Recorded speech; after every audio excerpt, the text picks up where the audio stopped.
What's going on, everybody, and welcome to the Ask a CISSP episode of The Other Side of the Firewall, where we highlight those movers and shakers and glass ceiling breakers, those people of color who've made it to the other side of the proverbial firewall. Speaking of which, I have with me today, probably this is your third time on the podcast, third or fourth time? Third time. Okay, Kenneth Ellington from the Ellington Cyber Academy, so ECA. So how are you doing? Awesome. It's been a very busy past couple of weeks, but pretty excited to be here. Yeah, that's awesome. So it's always great to have you on the show. Like we talked about off camera, so I've been seeing you a lot popping up. So that's also amazing, right? Like to see kind of how small our community is, but big at the same time, right? So I'm like, okay, I see you over there. I see you over there. You know, anytime I see you pop up, I like to leave a reply. I'm like, yeah, he's an awesome guest. So I kind of want to just do a brief recap of who you are and what you do, and then we can go into your current and ongoing initiatives. So, give us a top level. Who is Kenneth Ellington? Sure thing. Name's Kenneth Ellington. I've been in IT and cybersecurity for the past around 6 years now. I've worked various roles, being a threat intelligence analyst, software engineer, SIEM SOAR consultant, but now I basically work for myself full time. So for some of my clients, I'm a senior threat hunter. For the rest of my stuff, we do government contracting and consulting. That's awesome. And you didn't even blink when my son just decided to walk behind me. Yeah, I saw that. So those are on the audio podcast. Yeah, little man just was like, hey, I'm ready to go back up to my room. So I've changed venues, right? So you see me record in my garage, in my laundry room, and now I have kind of an office setup. So it's an evolution, but I get no respect. That's basically what you just saw. But no, so that's a great introduction to who you are and what you do. So with that being said, the Academy. So I've seen it flourish. I've been seeing it grow, right? We talked about your background in the past, how, you started out in Publix here in good old Florida. And then, you worked your way up, you found opportunity, and now you're, self-made man, right? Entrepreneur. What ongoing initiatives would you like to speak about? And then just a taste of the future, and then we'll go with a conversation from there. Sure thing. So we're in the process of bidding for some 7-figure government contracts, state and local, this month, actually. So I joined Fox Wade's government contracting program to really help out with the process and speed everything up. So he's been a really big help with that. So we're actively in the process of bidding for some contracts for that. So praying we get some of those contracts so I can actually staff some of my former current students on them so they get some good paying jobs is the main goal for it. That's been a really big initiative we've been trying to push out for this quarter. So this quarter, next quarter, we're going to really try to push it, sign some contracts. Ambitious goal to do $2 million with the contract or get $2 million signed by end of next year. So we'll see if we can make it happen. That's a great goal. So to get people up to speed, so the government contracts that you're working on. So when we talked in the past, like you're my SIEM SOAR guru, right? You're the person I talk to when I have those type of questions, or when I want to introduce a topic on the show and things of that nature. So what is the secret sauce for ECA and bidding on contracts? Like, what makes you top notch? So I'd probably say it's our attention to detail. We are a minority-owned and HubZone certified, so I've tried to promote minorities and people of color to try to get them contracts and opportunities inside of our firm. That's a really big thing we try to do. It's nothing like overly fancy or complicated. It's just we do our work very well.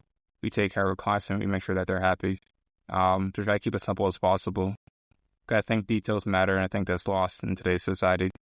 Absolutely. So that's a big theme within my, I'm biased. I'm an Air Force veteran guy, but like attention to detail is something they preach to us from boot camp on, right? Like that's highly sought after, as well as it affects your ratings and your performance, right? If you don't have that attention to detail, because you don't want planes fall out of the sky, basically is how they preach to us. If you're not paying attention to detail, people could die, right? So it's good to see kind of that mantra instilled within your company, especially when it comes to the DIB, right? Defense and industrial base. Like, honestly, a lot of what we do within the government sector ultimately leads to people and processes and things of that nature, which can be harmful if that attention to detail is not followed.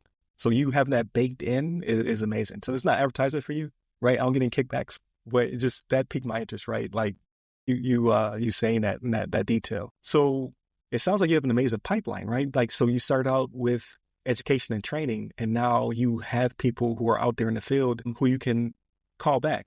You know, you have your students and what have you to then staff these positions as they become available. So was that always part of the plan, or did it kind of evolve into that? It kind of evolved inside of that. Was probably last year Christmas was talking to my family and my brothers. My dad's a government contractor, and my brother owns his own company. So he kind of posed the idea towards me to kind of utilize that. I thought it was a great idea, so we tried to implement it. So I've been able to place some of my students on some smaller contracts that we've been working over this past summer and fall. So it's like a really cool opportunity to get to kind of train them, mentor them, lead them, and then have them work for me and get them paid as much as possible. Right. No, that's brilliant, right? So it's a basically a Venn diagram of self-actualization, right? Somebody comes to you and says, hey, I want your education and your training. And then ultimately, if things work themselves out, that person, they feel accomplished, right? Like they have the training, they have the technical prowess. And then, you're able to put them on payroll. And then it goes into sustained superior performance and things of that nature as well, right? Because you yourself and your company, you want to make sure you have those metrics.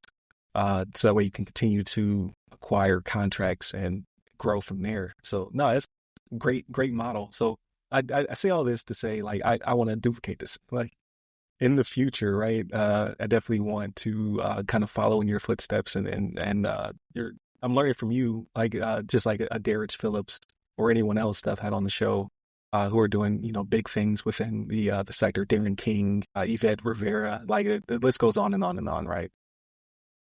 So have you been able to do any collaborations with like-minded content creators or people within the field? Because it's a big contracting world, but it's very small, right? You run into a lot of the same people who, that if they're doing well, anyway. For Darrich, we have, which is thanks to you. Okay. Yeah, we're able to help him out with some of his CMC stuff. That's awesome. For compliance. That was all thanks to you. Literally just sent him an email, gave me his information. So Okay. kind of got started from there. It's not that complex. It's just hard to consistently be consistent and reach out towards people. But the better off you're able to do that, the more opportunities you will get. Like general life advice, if there's not any risk in something, there probably isn't too much benefit in it, honestly. So the more you're willing to look stupid in public, the greater opportunities you get in personal and professional life. That's really good advice, actually, and especially when it comes to people and growth, right? Like a lot of things do make you feel kind of uncomfortable. You're like, I'm not sure if I want to do this or not. But I mean, you're a prime example, like reaching out to people, making those connections, and your business is growing and flourishing. Like for your goal for, you said the end of 2025 is $2 million in contracts. So like you've probably sat down and done the analysis and found it to be feasible. But someone who has not started out, right, who's listening to the podcast, probably like, man, $2 million is crazy. That's crazy money, right? That's definitely doable. Yeah. So that's awesome that because you look like unflinched, right? Like you're like, yeah, this is definitely it's definitely possible. I can definitely make this happen. And you've put it out on wax, basically. Like this is recorded on the internet forever. So for all I know, when we talk next year, hopefully sooner rather than later, you're like, yeah, I already hit that goal. Or yeah, we were gonna, do double those figures. I'm like, man, you're killing it. Like, I need a job. No, but that's awesome. So what about other initiatives, right? So you have the academy, you're doing the training, you have an amazing pipeline of students. You're now going through the process of acquiring contracts and then hopefully staffing and putting those students and others, on payroll. What else? Like, because when I talk to entrepreneurs, there's always something else, right? Like they have several irons in the fire, but here's the next one that's queued up. Like, do you have anything that you can share with us right now, or any initiatives you're thinking about potentially starting? Yeah. So next up will basically be, I'll say small, medium-sized business consulting for cybersecurity. Okay. So it's kind of goes hand in government contracting per se for how the structure might be set up. But starting like Q1, we're really going to hit that pretty hardly to try to actually market in the local DFW area. So that's one of the next steps we're going to do. No, that's really thought provoking, right? Especially in that area, right? The North Capital Region area, the DFW area, like that's like the mecca, right? It's where everybody comes to put these things together. So are you comfortable with the in-person meeting and the, shaking hands and, what do they call it, gripping and grinning and things of that nature? Like, has that always been something you're cool with? God, Or no. yeah, I was gonna say, like, for me, it's like I just went to a in-person thing today, and I was like, man, like I enjoy meeting people. I definitely enjoy collaborating, but it's a lot of people and space and movement. So how do you feel about that? I'm a very naturally introverted person, so it takes a lot out of me to do it. But I have ultimate goals at the end of the day I want to achieve, and I will do whatever I have to take to reach those goals. So if that means sucking up and doing something that I'm not always comfortable with, I will do it to reach my goals. That's just the way I see it, right? I do what I have to do to get towards what I want to do. And when I unlock that kind of mental note, and make things a lot easier. So it's just kind of a part of the process. Sometimes it's kind of awkward. I'm probably a pretty awkward person. But I still do it because it helps drive business and growth for people around me.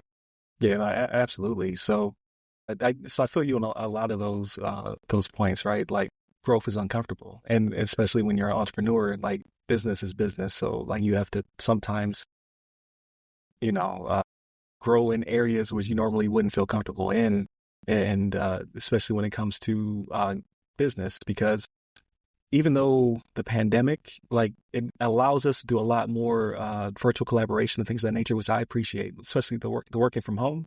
You still have to meet people, right? Like people still have to get a sense of your personality. They still have to meet you in person.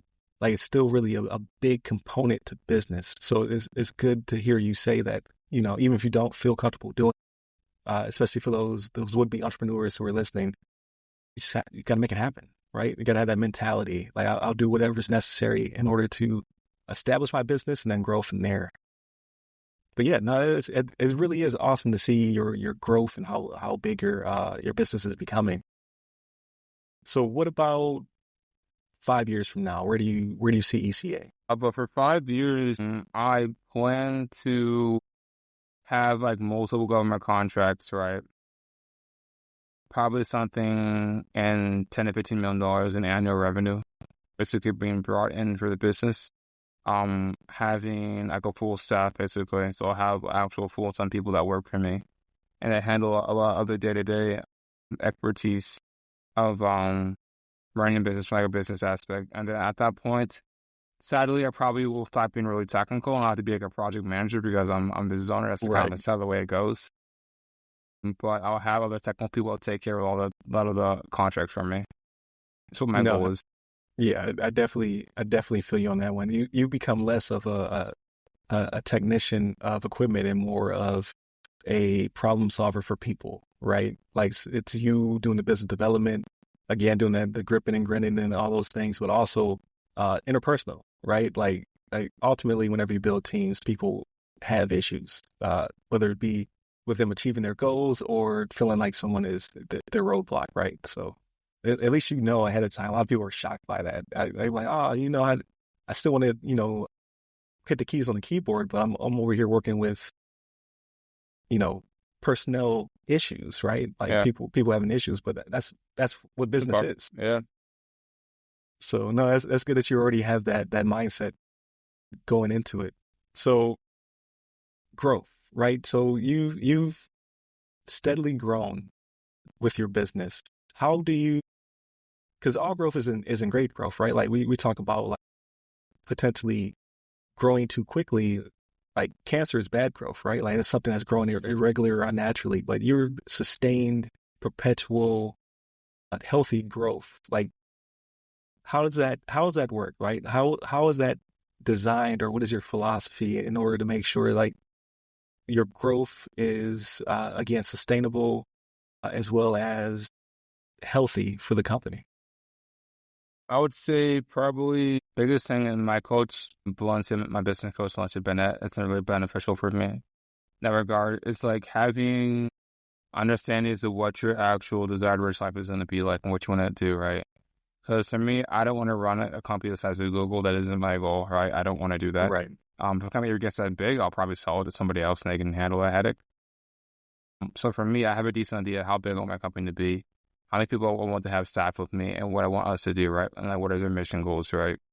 So always know what you're striving for, what you're aiming for, and make sure it aligns with your personal goals and values, right? Again, my goal is not to be McDonald's. I don't want to have cheap, quick, and fast stuff. That's why we cap our classes out at 20 people. We always want to keep the quality the same. So that may mean we might have to raise prices to turn people away. But I'm perfectly happy with that because I want to keep the quality so high quality, right? So that's just a part of what we like to do. So I'm perfectly happy with how the business is running currently. That's great. So when it comes to staffing, because I see a lot of people, they kind of ride the razor's edge, right?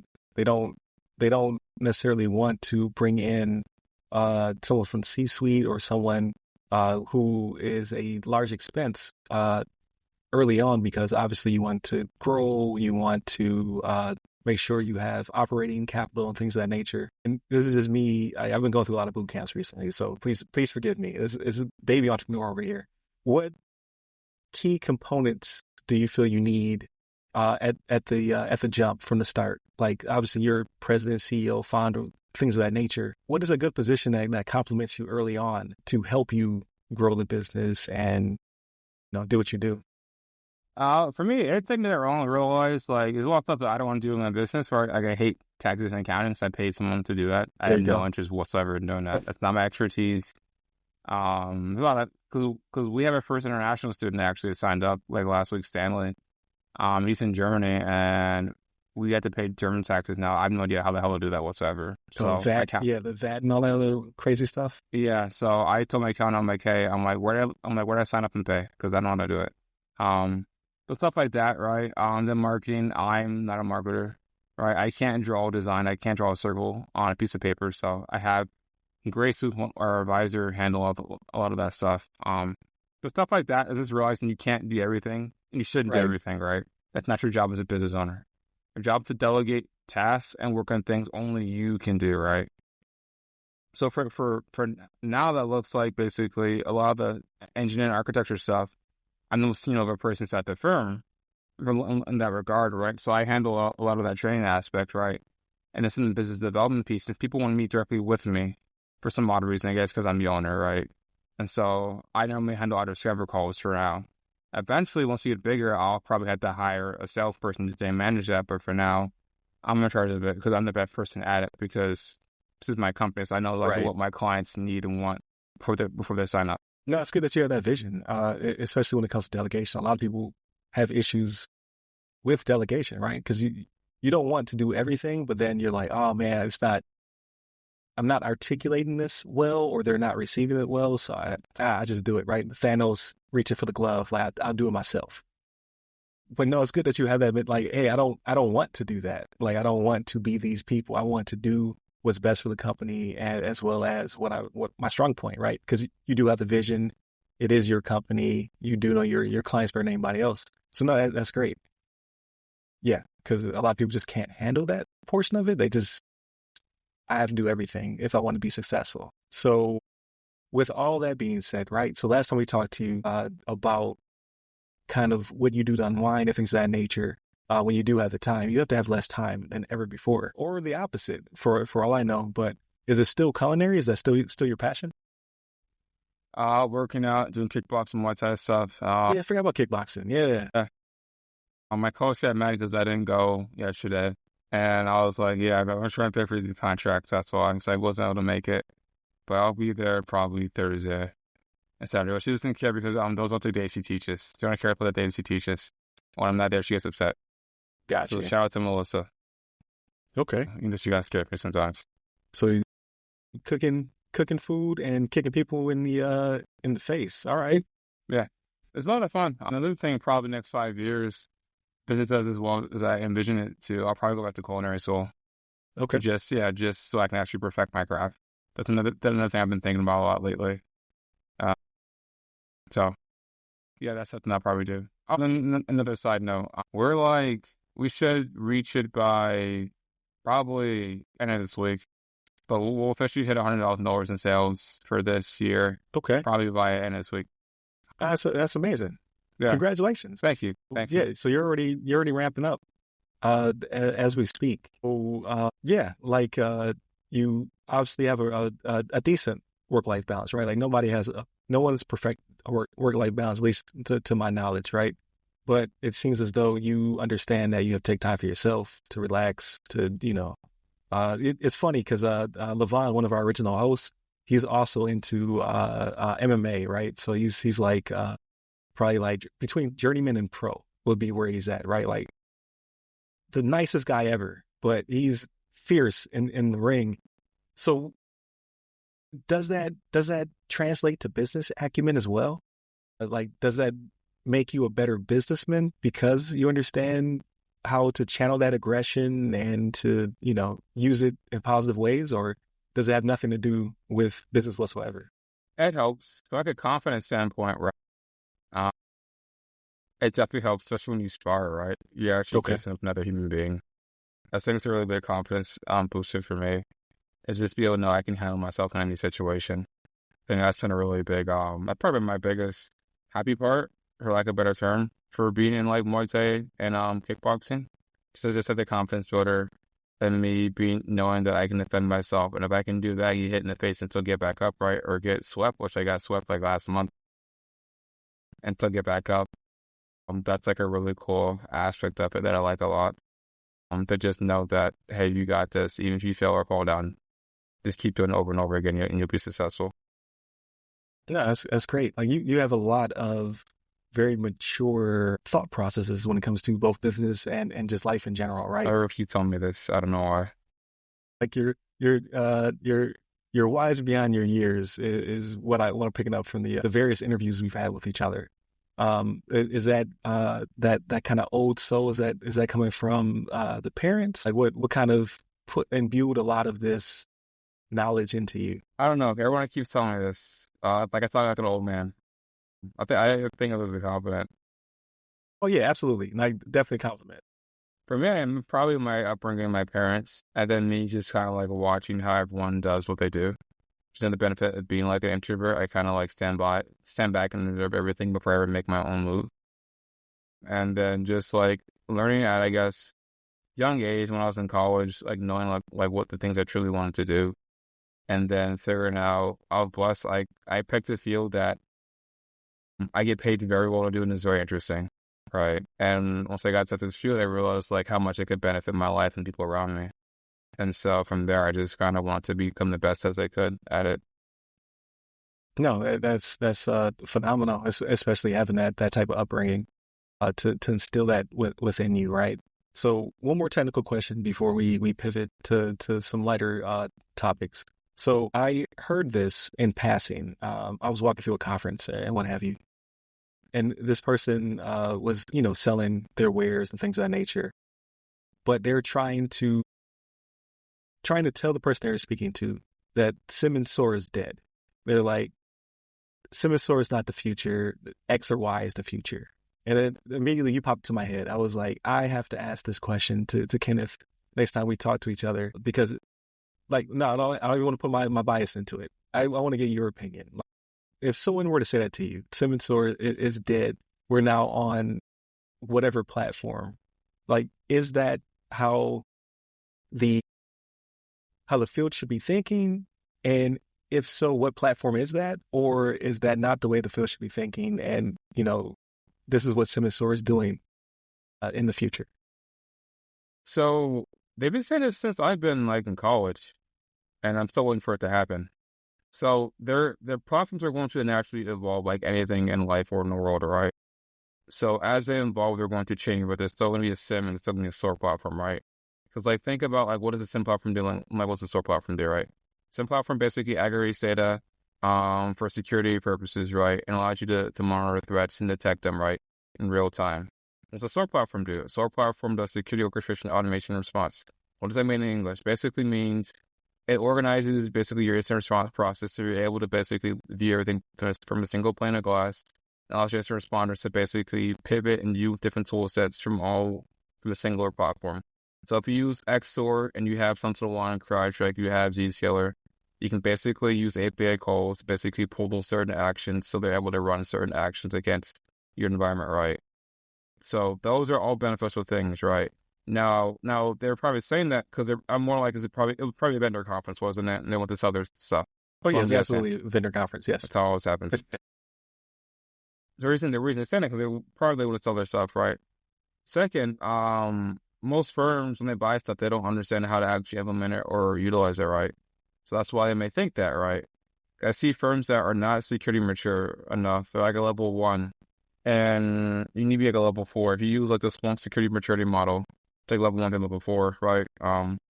Level 4 is like high automation, right? Threat hunting, threat intelligence, stuff like that. Level 1 is like a mom and pop shop, for example, something like that, right?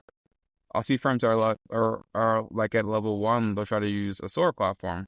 And they're like, well, this isn't working. I'm like, yeah, because I'm like, you bought a brand new pool for your house and you don't have any walls or roof, right? Like, what are you doing? So, like, understand like what their firm can do, what level they are at, and then try to plan from there.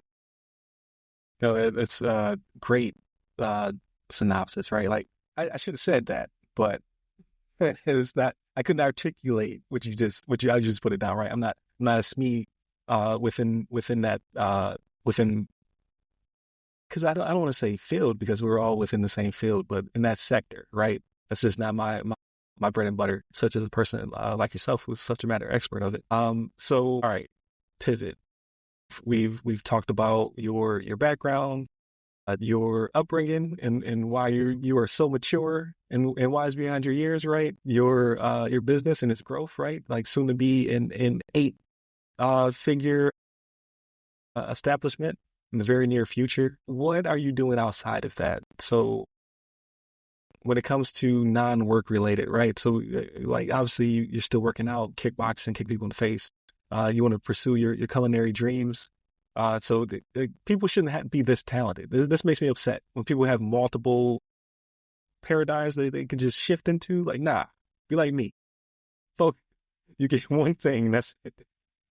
But with that being said, like, is it movies? Is it books? Like, do you have any recommendations? What have you been getting into? Probably anime. Okay. So there's one that I saw. This was back in July because I talked to my family about it. It's on Netflix. It's called Scissor 7. Okay. And it's a Chinese anime. So the styling and tone of it is different.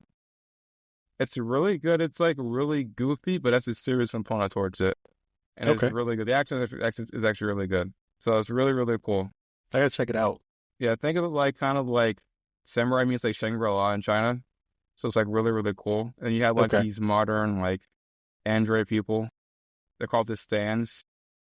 It's really funny, but it's really good. That and then Blue Lock season 2 just started. It's funny. I hate soccer. I think it's very boring. I'm not a soccer fan whatsoever. Watching Blue Lock makes me want to like go out and play in the field. That's how good it is. They like hype up the moment so much. And I think in my mind, I'm like, y'all, you're playing soccer. Calm down. But they do such a good job of like hyping up the moment. Like, I need to hit this goal. Like, Inzaghi, you can't do that. He's like, watch me go inside the mode. His eye turn green, he slows down. It's really cool. Okay. I'm definitely gonna have to check that one out. I've been watching, I think it's pronounced Dun Dun Dun. Like, yeah. I've been watching that one. That at the first episode, I'm like, what the hell is this? Right. It's very weird, very strange. But it reminds me. I like it. Yeah, it is pretty good. It reminds me of Ghost Stories, but better dubbed. Like, I don't know if you ever saw the old anime called Ghost Stories, but it's not worth your time. But it's meme generating material. Basically, it came over to the States without a budget, and they were like, do what you want in this dub, just don't change the name of the spirits because it's like ghosts and stuff in it. It was like, because that's part of our heritage. But anything else, you have carte blanche, and it's terribly dubbed on purpose, and it's hilarious. Like, you can tell that's not what the character said, but it's very funny. But it's the same theme, right? They talk about aliens and ghosts and things of that nature, just like it's pretty much that. So I've been watching that, and then playing Sparking Zero, right? So it's pretty much like playing an anime. Like it's gorgeous. I don't know if you're into Dragon Ball or Dragon Ball Fighters, but I picked it up, and it is beautiful. Like I'm getting my butt kicked right and left, right? Like it's just I'm not good at fighters, but the animation is off the chain. So I'd highly recommend it to anybody who's into animes. One of the prettiest anime fighters I've ever seen. So Nice. Those are two main things. I'm almost caught up on Boruto. I just skipped like 70 episodes because it was filler. So I really thought Ishigi, the guy that can shrink stuff and then expand it, because he used to be J-Gun. So after that arc finished, I skipped like 70 episodes. So they're like talking about nonsense stuff I didn't care about. So I'm back on the good stuff again. And do it. Like I think we talked about this, or at least I've talked about it in the For past. One Piece, like, right? Yeah, I like, yeah, just go ahead and skip 500 episodes. I'm like, no, man, I can't do it. Like that and Bleach. I'm like, no, it's too many episodes. Yeah, cause there wasn't that much filler, and then I hit like a huge filler part. So I'm on episodes like probably I want to say 210.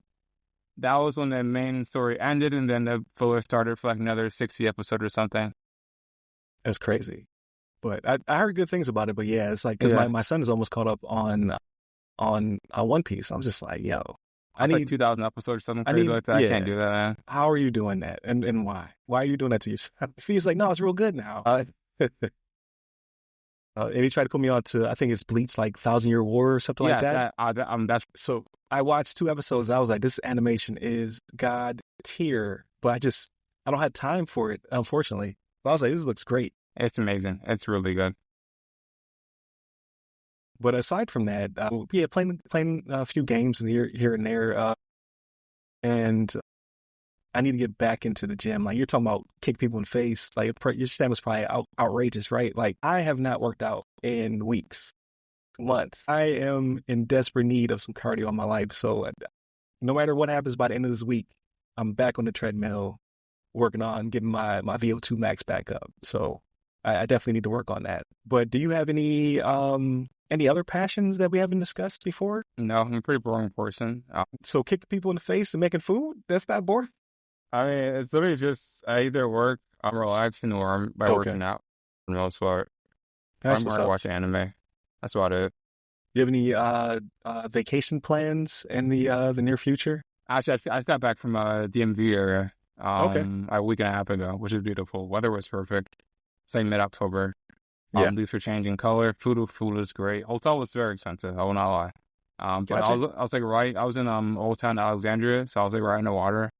Okay. So it was really nice. Hotel was really, really good. Food is awesome. The only expensive part was a hotel. Everything else was pretty cheap. And everything was within like walking distance. So I didn't really need a rental car, even though I got one. Next time I won't get one. I'll just Uber. Yeah, their public transit is on point. One of the few, right, aside of like your New Yorks and things of that nature. But speaking of food there, you reminded me. So I went to see a John Legend concert with my wife. I think he was playing that, like the Constitution Hall or something like that. I can't remember what the name of the venue was, but a little small, intimate venue or what have you. But before the concert, we decided to go. There's a Chinese spot. Like we saw a Chinese restaurant on the corner. We're like, well, we don't want to sit down and eat and then potentially be behind the ball and have to rush to the venue. So I walk in there, right? And, I walk in there and the people were behind bulletproof glass, right? And they have a turnstile in the middle. I was like, oh man, this feels like home. Like it feels like I'm back in New York. Like, so I ordered some food from there. It was the best Chinese I ever had in my life. I have never had Chinese food that good. It was in DC. It was the best Chinese food I've ever had in my life. It was dirt cheap, but yeah, behind bulletproof glass. That's crazy. I was like, well, you gotta do what you gotta do. For food this good, it deserves protection. But yeah, it blew my mind. It was delicious. But yeah, I couldn't we had to use their public transit to get back to the hotel because I could not get a cab to save my life. It was before Uber blew up. Oh, okay. And could not get a cab. Like they were zooming past, picking up people, but there were so many people leaving the hall, it just wasn't enough cabs. So it's just like, man, we're stranded. But yeah, I love the area, walking around, seeing the monuments and what have you. I plan on going back one day, but it's been years since we traveled up there. So it's good to hear that, still cool. The weather's still nice. It's beautiful. Yeah, it was winter time, I want to say, when we went, but it wasn't too cold. Yeah, when I was like mid-70s and like mid-50s for most of the nights, and I just walked around everywhere. I didn't really need. Yeah, everything was within like a mile walk. The store, Right. pharmacy, all the restaurants. So I just went to try different restaurants every day. It's really cool. What's up? Yeah. Yeah, I definitely have to go back up there. But no, it was great catching up with you. And like I said, you have to meet up sooner rather than later, because every time we check in, like you're doing amazing things, right? Like you're continuously growing. The ECA Academy is doing amazing things, and I can't wait for you to let us know when you hit your goal, and then you're on to the next. I'm like, so what's the next goal, right? And then when you're on Jeff Bezos status, I'm gonna need you to donate to the church of the other side of the Firewall Tabernacle. We have a building fund. I won't ever become evil Lex Luthor. So don't worry. Yeah, pretty much. I would consider him to be that as well. But hey, he did the thing, right? Like Amazon gives me my packages. I ordered something this morning. It was here by lunch. It was like, there must be a center somewhere nearby. I was like, that's ridiculous. Yes, Amazon, keep taking my money, but no, thank you for checking in with us. Thank you for your time. I know you're a busy person. Where can people find you if they're trying to either reach you or reach your content or give you their money for services, contracts, things of that nature? Either on LinkedIn, either business page at Ellington Cyber Academy, or just search me on LinkedIn at Kenneth Ellington, and you'll find me. There it is. And you can find us by all of our social medias. It's either the other side of the firewall, the other side of the FW, or Ask a CSSP. You can find me personally. I'm at RY Security Guy. That's RY Security Guy. I'm on pretty much every social media platform, but specifically LinkedIn is where you can reach me. And then you can hit up the parent company of the podcast, right? So ramcyber.io. Hit that up, and that's where you can find nothing right now. So like you, I'm like, I don't want to be a webmaster. So I have a landing page, and now I'm looking for somebody to do something with it because I don't want to do that. So hit us up by all the above, and then obviously continue to tune in Monday, Tuesday, our topics, Wednesday discussion, Thursdays, just like this one, is Ask a CISSP, and then Fridays, everything else, movies, books, games, all that good stuff. Stay safe, stay secure.